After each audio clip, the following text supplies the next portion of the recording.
सुप्रीमकोर्टर निर्देश अनुजाई आम 2019 मसीहा ठार वन भोट पद्धति लागू है एवं यही वर्ष आम 156 बार निर्वाचन की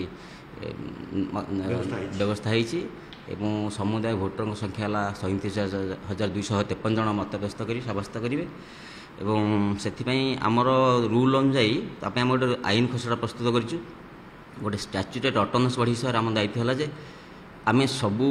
बार आश्वस्त निर्वाचन केमती शांति श्रृंखला सहित परिचालना करूँ कारण आमर सुपरविजन इलेक्शन होची से आम गोटे आईन खसड़ा भी प्रस्तुत कर काउंसिल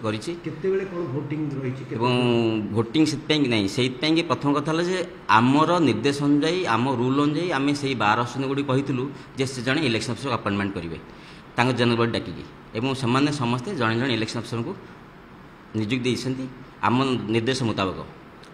एवं से इलेक्शन अफिसर आम सब जोगाजोग अच्छु आम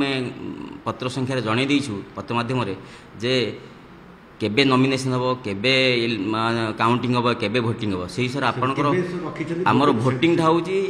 आसंता काली 29 तारीख 7:30 रु 3टा पर्यंत आईनजीवी मान जी मत सब्यस्त करेंगे काउंटिंग 4टा पर आरंभ हाँ जे पर्यटन सरी न काउंटिंग चलो सर जो भोट गणति हम संपुक्त बार मानक से सब फलाफल आपन घोषणा करेंगे ना ना नहीं से संपुक्त निर्वाचन अधिकारी प्रति बार जड़े जड़े इलेक्शन अफिसर अपॉइंटमेंट कर इलेक्शन अफिसर काउंटिंग सरला सांगे सांगे माने फलाफल घोषणा करेंगे तापर से आमको लिखित भाव में से फलाफल को रिपोर्ट टी देवे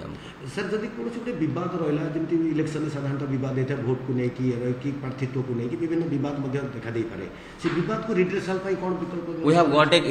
one election tribunal we have constituted one election tribunal consisting of 3 senior advocates एवं से व्यवस्था होती गोटे इलेक्शन ट्रिब्यूनल गठन होती सारा ओडिशार जेकोसी निर्वाचन परवर्ती समय जेकोसी बद ने से ट्रिब्यूनल साहाय्य ने they will approach the tribunal for the redressal of their grievances एवं ट्रिब्यूनल टी जो इलेक्शन हम परदिन ठार कार्यक्षम हो ट्रिब्यूनल कार्यक्षेत्र भी काउंसिल ही हम ट्रिब्यूनल काउंसिल ही फंक्शन कर